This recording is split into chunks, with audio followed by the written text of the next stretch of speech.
But Cheeto, that brings us to drumroll to our legendary. It's time. Okay, it's time for our pick six. Cheeto, who do you have in some of these not as marquee as last week matchups? It's not a popping week, but we do have an SEC matchup in week 2. So let's start with that one. We've got number 20 Ole Miss heading to Lexington to face Kentucky. I believe both teams won their games in week 1, if I'm not mistaken. They did. Who you got? Who you like? Kentucky running the ball and their defense on the road is going to give Ole Miss fits. If they pull it out, it's going to be close, but give me Kentucky actually. Calzada isn't great, but he's a little bit more seasoned than if Simmons is running the ball a lot and using his legs, then I think it will be a closer ball game. I think this is going to be one of the better games of the weekend, but I actually think Kentucky sets up well to edge out Ole Miss. Even though Ole Miss is a good team, Kentucky looks better. They were kind of like doo-doo last year. I think they actually got a good bit better. What do you think, Cheeto? You know, you can call them doo-doo if you want, but Kentucky actually beat Ole Miss last year.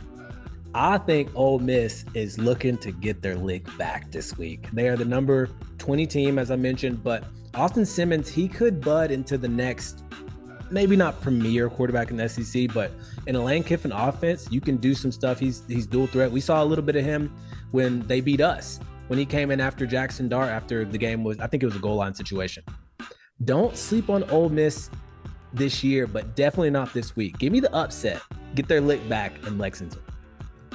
I'm not sleeping on them, but they let Georgia State stick around a little bit too long early, and then throughout that game, let Georgia State have their moments. So it was still a lopsided win, but I wasn't completely convinced with Ole Miss, and we'll see. But another actually pretty big game for a weekend that apparently doesn't have big games. This one's a big one for me, and just a big one historically for college football. Oh, yeah. Good pick. Okay. Good pick. That's a great one. Okay. Michigan at Oklahoma. Going to be a fantastic game. A lot of the experts are really leaning on Michigan. I think they have a good team that puts them back this season on the edge of a playoff berth. Maybe they can do it, but I don't like them to come in and beat Oklahoma, and I'll tell you why.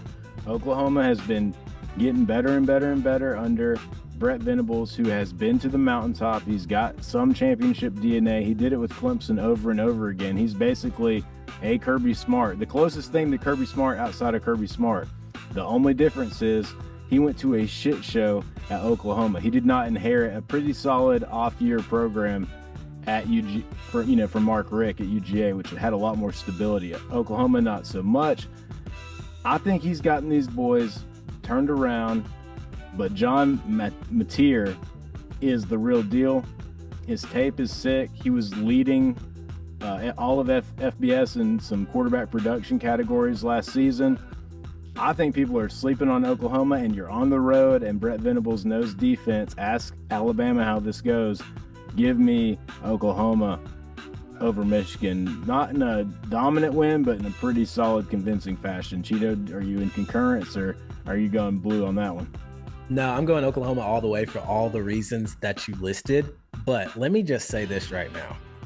Because if Michigan were to win, it's because Bryce Underwood is a beast. I don't think he's going to be that week 2 of his freshman year. But Keegan, I'm going to go ahead and say it right now. Bryce Underwood is going to be the number 1 pick in the NFL draft the first year he's eligible. He has all the tools, all the size. He's not played enough yet. But when his time comes, Bryce Underwood is going to be the next. You can call him the next Cam Newton. You can call him the next whatever you want to. He's going to be that guy. He's just not that yet. And the defense of Oklahoma is growing. John Mateer's out here sending Venmos over there. So, I feel you, and I'm going right with you, Oklahoma, for the dub. But that's going to be the best game of the weekend, in my opinion. Moving on to game number 3. This one kind of low-key.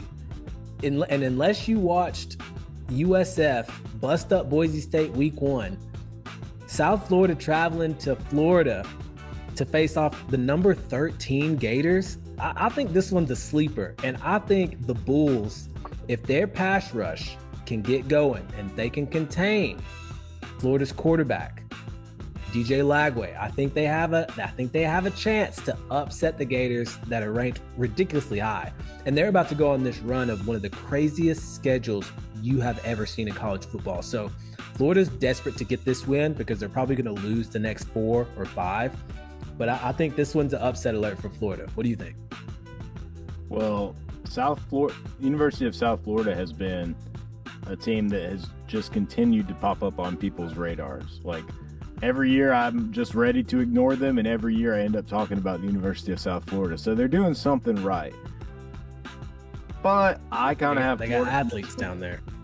Yeah, we'll see. I like that you've stuck your neck out there. I'm willing to play along, and I'll definitely be paying attention to it now that you said that. So let's check out what South Florida can do. But no, give me Gators in that one personally.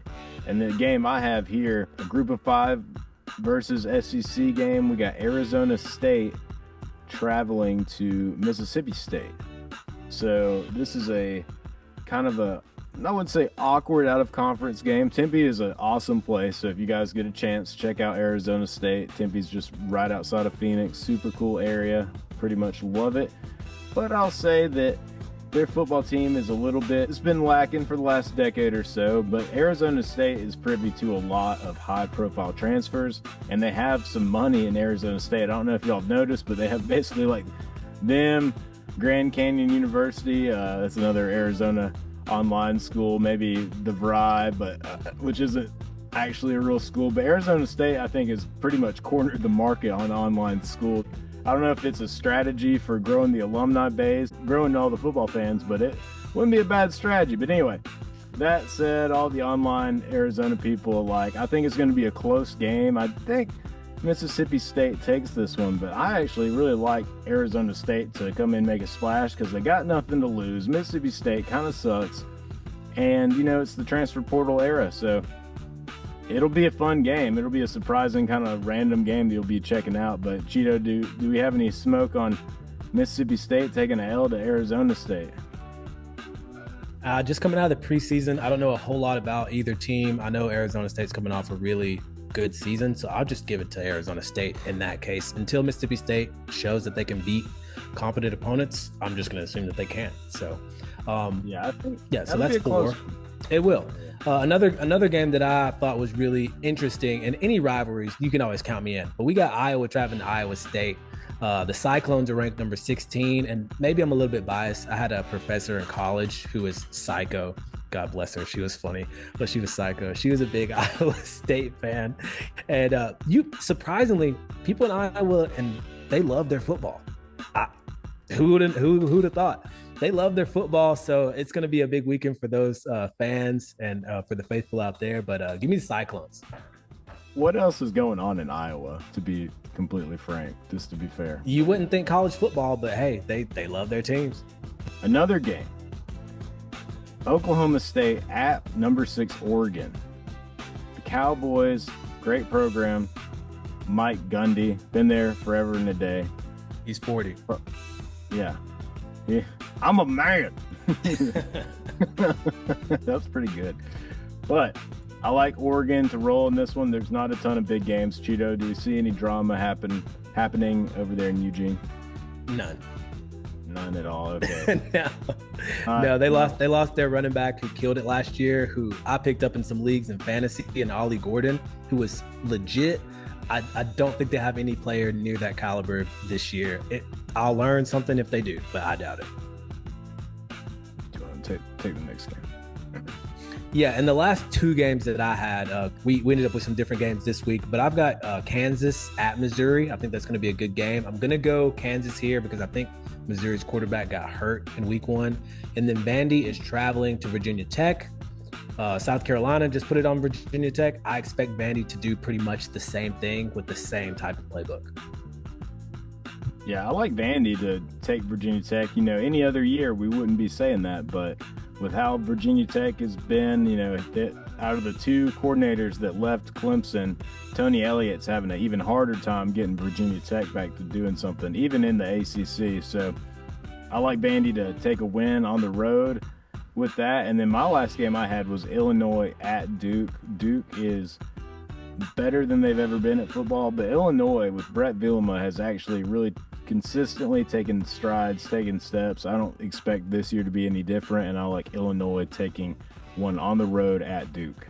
Last but not least, we have NFL football back with Thursday night football. And this one's going to be a banger. I don't know how it's going to go exactly, but we have the reigning Super Bowl champs, the Philadelphia Eagles, hosting the Dallas Cowboys, who have been all in the news since they traded Micah Parsons and Jerry Jones out here doing the most. But yeah, that's going to be a great one. Keegan, I wanted to just ask you if you had any players in this game, and if not, any UGA fantasy relevant players on your roster this year. Absolutely. Right now I have Nick Chubb as my flex option for Houston, so we'll see how that plays out. I know he's going to get more production the earlier part of the season, more than likely. And then I also have the Eagles defense, which is littered with Georgia players, a few other SEC guys, but yes, those are my kind of Georgia leaning options for fantasy, and hopefully I fare better than the last 2 years because I'm poised for a comeback. But you know, like LL Cool J said, don't call it a comeback. Yeah, and I felt like I had a pretty good draft. I've got Brock Bowers, so my team is, you know, humbly named the Mighty Morphin Bower Rangers. But I also have Jahmyr Gibbs, not a UGA guy, but he is from Dalton, Georgia, my hometown, and he is one of the elite backs, especially in PPR leagues and fantasy these days, behind maybe Bijan and Christian McCaffrey type. He's that quality back. And then I picked up Justin Fields because as maybe he hasn't had the career that he wanted, but dual threat quarterbacks in the NFL and college football, I think really can get you a lot of points when it comes to fantasy. That is a lot of unaccounted for points. I wish he would have played more at UGA. He's getting his chance now in New York, and the Jets, they just lost the offensive lineman, but really excited to see what he's going to do. So some dogs on the rosters, and looking forward to week 1 and many weeks of fantasy and NFL football. Yeah, and if this last game was any sign or any indication, a lot of what we wanted Justin Fields to do, Gunner's doing, and just that ability to be doing exactly what Jalen Hurts has done. And even the reason I thought Bo Nix is poised for another growth year, and that's why I drafted him, is because I think he'll get a lot of those in the red zone, mobile QB, tush pushy type plays, and I think that's where Gunner could really shine. So absolutely. So football is in full swing. College week 2, NFL week 1. Set your lineups. You guys make sure that you check out our website. We will have articles up throughout the week, a preview. I know Keegan's going to write some things as well. Yeah, and this Thursday, which actually I'll just fucking scrap it because this will go tomorrow. I'll post on our IG about the stream. Austin P doesn't exist in the game. So you guys make sure that you tap in with us wherever you get your podcast, whether that is Apple or Spotify, and hit the website. It's got all the links across all the socials. Keegan, I appreciate you. Dog Nation, excited for week 2. And as always, guys, you know what it is. Off the leash. Off the leash. I do it for the dogs.